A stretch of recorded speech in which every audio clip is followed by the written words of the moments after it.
Ерөнхий сайд дэлхийн усны өдрийг тохиолдуулан засгийн газрын хэрэгжүүлэгч агентлаг усны газарт ажиллалаа.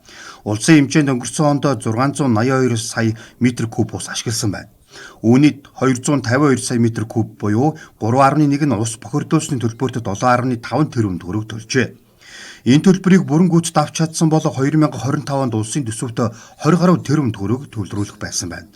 Хамгийн их ус ашигладаг 10 компани нэг болох оюутлогоо хязгаарлалтмал хувьцаат компани сүүлийн 15 жилийн хугацаанд ус бохирдуулсны төлбөрт нэг ч төгрөг төлөөгүй өнөөдрийг хүрчээ. Усны газар 2020-с 2025 оны хугацаанд компани бохирдуулсан усны төлбөрийг Эрдэнэ төлбөрийн жишгээр тооцоолж үзэхэд 5.1 тэрбум төгрөг болж байгаа юм. Оюу толгой хязгаарлалтмал хувьцаат компани зүгээс гэрээгээр хүлээсэн ийм үүрэг байхгүй гэж тайлбарладаг талаар усны газрын дарга хэлсэн байна. Гол тэр дээр байгаа эхний 252 сая куб метр усанд л төлбөр авдаг юм байна гэж таньсан. Ус бохирдуулсны төлбөр авдаг.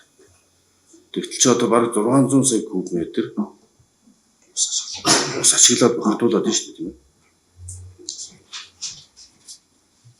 Тэгтэл яагаад бараг 400 сая куб метр ус одоо бохирдуулсны төлбөр авахгүй? Онцгой нэг чухал үүрэг талбар байна. Тэр бол энэ 10 компани дотроо оюу толгойн компанид 136 сая куб метр ус ашигласан гэж дүн гарсан.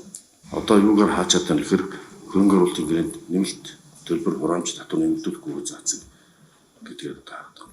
Энийг бол давх хүчин зүйл нь бол олон улсын гэрээ финанс. Тийм учраас олон улсын усны финанс, олон улсын гэрээ хэцүү Монголын одоогийн хүчин төгөлдөр болж байгаа хуулийн үндэслэж бохирдуулсны төлбөрийг аахтай бүрэн болцоод.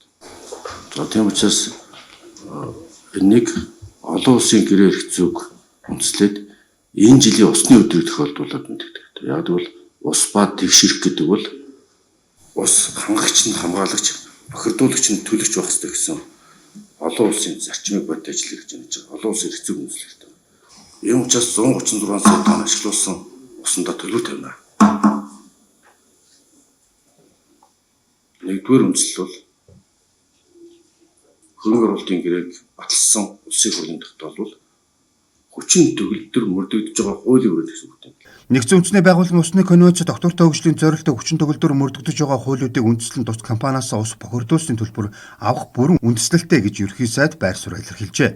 Тиймээс зөвхөн оюу толгой компани гэлтгүй ус бохирдуулж байгаа бүх компаниас хуулийн дагуу төлбөр авахыг усны газарт үүрэг болголоо.